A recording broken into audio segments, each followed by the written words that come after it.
Alright, so I'm just going to show you how to do these 4 graphs down here. I'm going to do all 4, but just skip ahead this one. We did it in class, and that way I can skip ahead to there. Alright, so we went over in class how to get these, basic pictures right here, and like where they came from. And so these next ones are just like transformations on these. And so just think about, if this is a 3 right here on this first graph, is you're multiplying 3. So if you're at 1 and you multiply by 3, you'll be at 3. If you're at -1, you'll be at -3. And then you're shifting everything up 1. So it's kind of like when we did sines and cosine graph. You have your midline right there is at 1, and you're going 3 above and 3 below. All right, so there's my area right there. But that's actually the area that I'm going to stay out of. All right, there's no period change, there's no like phase shifts, so all these asymptotes are going to stay the same, 0, pi, 2 pi. So I'm going to draw those on here.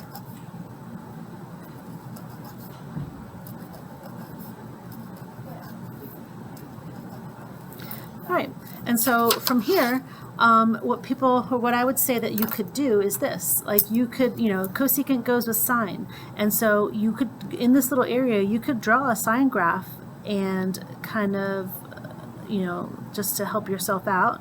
So a sine graph would fit right in there. And so 1 over that graph, like 1 over this, the reciprocal of this, would end up being a picture that looks like this. And so there's your cosecant graph. Okay?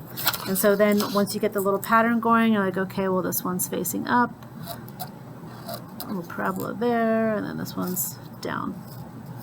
Okay, so the red stuff, that's the cosecant graph. The sine graph is just there to kind of like help you start it off. Okay, all right, over here. I notice I have a period change right here. So the period used to be 2 pi, now it's 2 pi over 2, so now it's pi. So this is the period of, same as secant, it's the same as cosine. All right, so I also have this -4. So it's going to spread this out to 4 and -4. So that's going to be my low and my high, because that's what it would do to a cosine graph. It would like make it taller. All right, and let's talk about our asymptotes. So our asymptotes, if I have the asymptotes, basically these asymptotes are now half. They're like halfway in. So you can just kind of look at it and be like, okay, well, my period has reduced to pi, so everything's a halfway in. So your asymptote is going to be at -pi/4 and pi/4. But let's say you don't figure that out. You could also take this 2x, like we did before with tangent, and put it between the first 2 asymptotes of -pi/2 and +pi/2. And then you want to get rid of this 2, so I'm going to multiply by 1/2 everywhere. So then you can see that I'm getting pi/4 and -pi/4. All right, so once you have that, now remember, that's the first little section. That's the first area. So normally it's the part facing up. But since it has a negative here, a reflection, it's actually going to flip over. And it's going to be down here at -4. So once you get that, you just space it out. Let's see, the next one's right here. And this one's going to be facing up. And then the next part's right here, and this one's going to be facing down. Okay, so if you want to check this on Desmos, you can, but you can also check this in your calculator.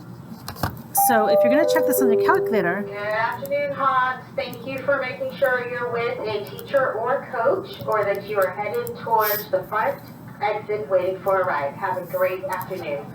So remember that your calculator, it only has a sine, cosine, or tangent button. It doesn't have secants and cosecants and cotangents. So you know that secant is 1 over cosine. So I'm going to put the -4 in. I'm going to put parentheses to like just protect this part right here so it's a little bit easier. I'm going to make a fraction. So secant of 2x is 1 over cosine of 2x. So every time I see a secant, I know it's 1 over the cosine of that same thing. So like here, I would put 3 and then 1 over a tangent, and I'd put all that stuff in there, and I'd put the -4. So if I was going to graph this on my calculator. Okay.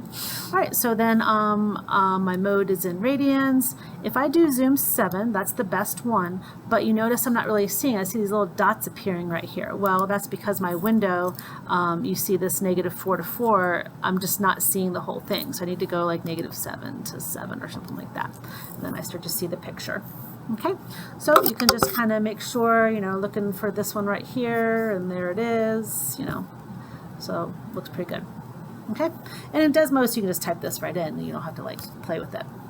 All right, so down here, another secant graph. So this time it has a phase shift. No period change. The period is still 2 pi. This one was pi, right? This distance is pi, but this one's 2 pi. So to get my new asymptotes, I'm going to take x minus pi over 4, put it between negative pi over 2 and positive pi over 2.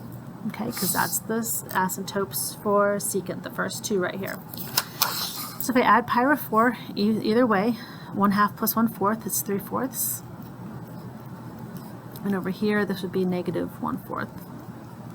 Right, so my asymptotes are negative pi over 4, and then 3 pi over 4. So 3 pi over 4 would be like right there. All right, so there's my first two asymptotes. Now let's figure out our lows and our highs and all that. So my midline is 3, and my 1/2 is my amplitude. So I'm only going a half above and a half below. So that's a little strange, but whatever. So this is the area for up. So let me find the center of this area. Let me see, 1, 2, 3, 4, 5. So it's going to be like right there, right? Oh no. 1, 2, 1, 2. It's going to be halfway right there. So right there is the center, and it's going to be facing up. Okay, and so then I'm just going to count, you know, this is 1, 2, 3, 4, 5 blocks and a half on either side. So half, 1, 2, 3, 4, 5 blocks and then a half, so right there. A half, 1, 2, 3, 4, 5 blocks and another half right there. So there's my next two asymptotes. All right, so this one's going to be facing down, right? So here's the middle, and it's right there. But it only goes, so my range is below 2.5 and above 3.5, right? And then this one would be like over here. And I guess this should have been a little bit lower. It should have like come down to like 3.5. Okay, sorry about that. Okay, so for this last one, finally we got a cotangent. So this cotangent right here, it has a period change, it has a phase shift. This is not the phase shift though, because remember this 1/2 is in here. So if I wanted to see the true phase shift, I would take out this 1/2 in front of the x. So 1/2 and then put my x back plus, and I got to figure out what this is right here. So remember, when you're factoring something out, like when you do 3x minus 12 and you factor out a 3, you're dividing these things by 3, right? So I'm dividing pi by 1/2. So pi divided by 1/2, well, that's 2 pi. So I put a 2 pi here. 1/2 times 2 pi is pi. So that's the thing that was there. All right, so this is getting the period change. The period used to be pi for cotangent, and it's divided by 1/2.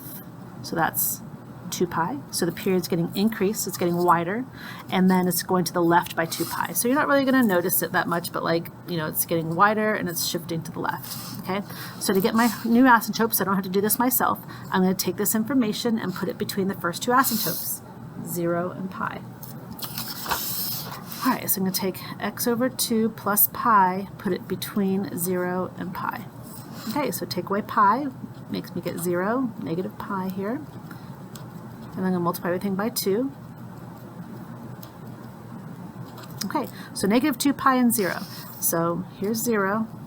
Now, I don't have negative 2 pi, but you know, I could just kind of flip that over and say, oh, it's positive 2 pi, like since it's not on the graph. It's going to be 2 pi as a period, right? So it's going to be 2 pi this way or 2 pi that way and so on. All right, this thing is moved down 4. So negative 4 is going to be my midline. Cotangent comes like this. And let's see, the 3 you're not going to notice as much. It's just going to make the graph like taller sooner. But here's my center right there. I do want to make sure I do that. So there it goes, right down there. And then this would be the first half of the graph. So it would be like this, and you'll continue on. And then this would be the last half of the graph. So it would be going like this eventually, and it'd be coming from, you know, coming up here like this. Okay, so that is it. Bye-bye. So remember, you're doing the back, right?